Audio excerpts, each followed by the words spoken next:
gas powered. So you don't screw up your wine corks when you take them out of the bottle.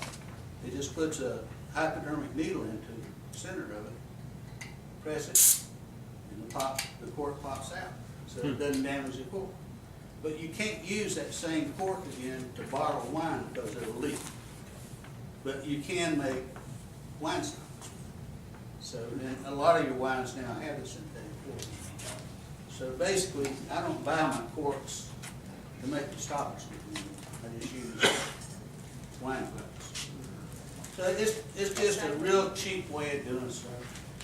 I like to find. That's pretty darn expensive. And you get to drink more wine. Right, you get to drink a lot of wine. A bottle of wine just for one stop. But, you know, since I make wine, I've got cases of wine that I've had to put corks in. Why not keep them and use them? You know? I get a twofer out of it. That's good. That's super. Anybody else have any methods of? I think we should have had him demonstrating up here. There might have been a wine bottle floating around. There's one thing that hasn't been mentioned, and I picked it up a year or so ago out of Woodturners. The way I turn mine, I take a piece of wood and just drill a 3/8" hole in it. Do it by hand. 3/8" rod, you grind it to a sharp chisel point, then put a V in the middle of it where you got two spurs. Drive it right into the end of it. Won't work with cording in or something like that, but with wood, you drive it right in there, down it, and go with it. That's rod man.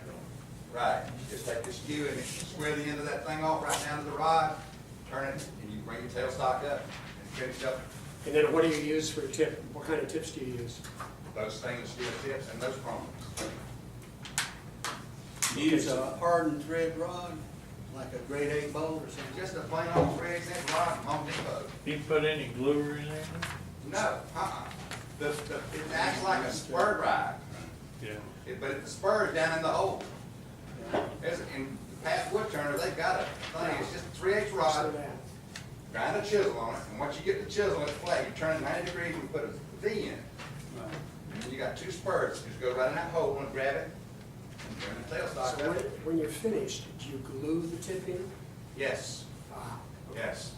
Because you drilled it through. I use epoxy on the threaded rods, just push it right in there. Yeah. That's what I was asking. Okay. Oh, Tom. So I was just looking for a cheap way to make it, and I found it. I don't have anything to add to the technique, other than I do it different. No, seriously. Every little bit and piece from different people, I do some of it, you know? And it's a wonderful thing with turning, is that there's no right way to do it. I mean, I actually, when I do my blank, I actually turn it between centers, put a tenon on it, put that tenon in a chuck, and then I drill my hole on the lathe, okay, and then I turn it around. So, but basically it's all the same stuff. What I wanted to say was, if you want cases, Packard Woodwork sells cases. They're 10 for $12.95, and the Craft Supply just came out with, go to their website, square ones, and there's also a link to a set of instructions on how to turn it. You know if those are stainless or not? I think they are. I think they're stainless and chrome. They have statements on those? I think so. That'd be okay.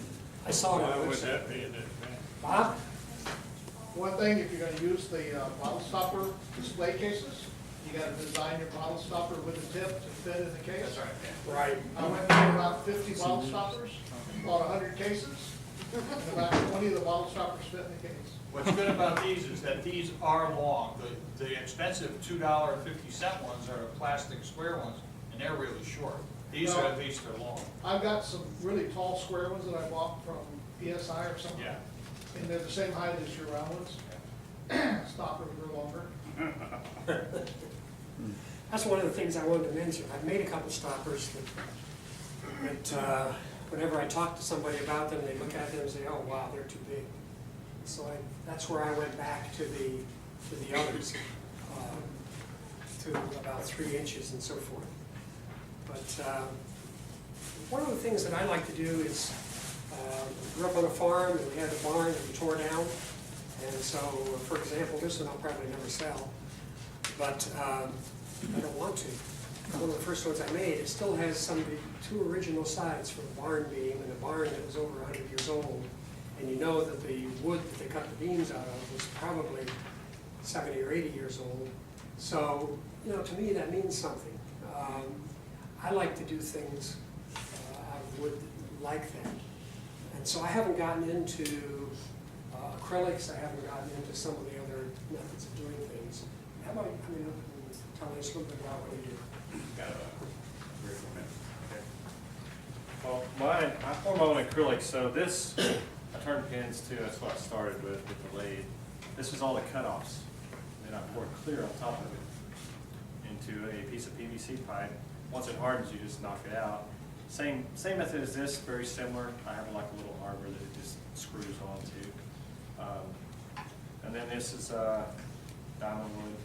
And these all, just like those, screw in and screw out. Now, the difference that I used, he used the buffing system. This is super glue. So I did super glue on a tissue while it's spinning.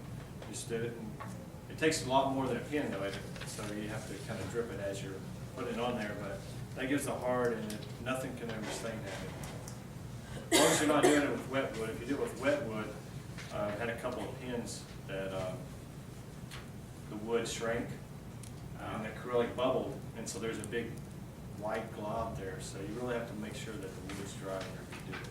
And the only thing that I've ever been told is that some people don't like the bottle stopper with a point on it, because when you go to put it in the bottle, first thing you're going to do is put it on. So most of mine that I've made, I have a couple that are, you know, but none, I don't have any more that have this sharp point. People say that that's the first thing they're going to do when they put it on there is they'll hit it with their hand, and nobody will buy that bottle stopper. So the flatter it is, I think more people like it. Yeah, just briefly, a design concept, and I've heard a number of professional turners tell me they put it on. A lot of people take that one bottle, put their stopper in it, put it on top of their fridge. You got a tall stopper, it may not fit. It may not fit under the cabinet.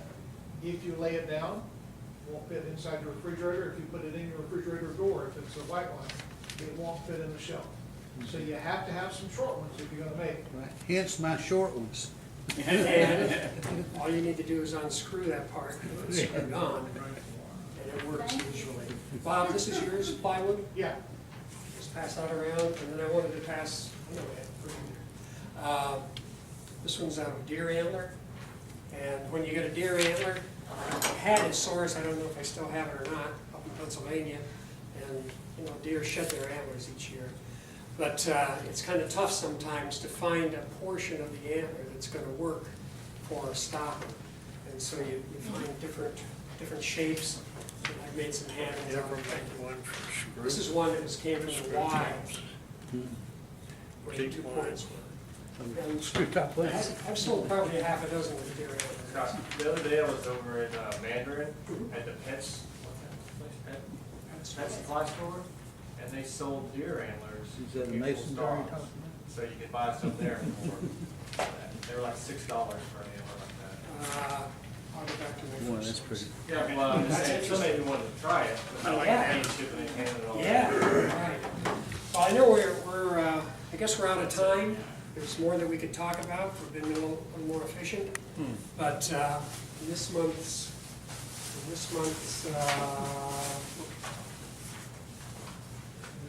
wood turning, August, I met a fella out in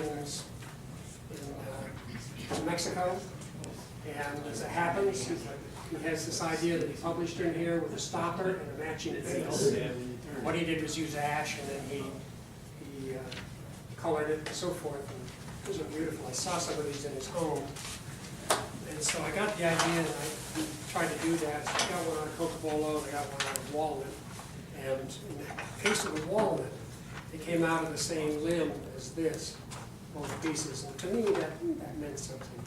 I don't know if it does to anybody else, but I kind of like the idea. Okay, did we miss anybody that brought anything to show, talk about?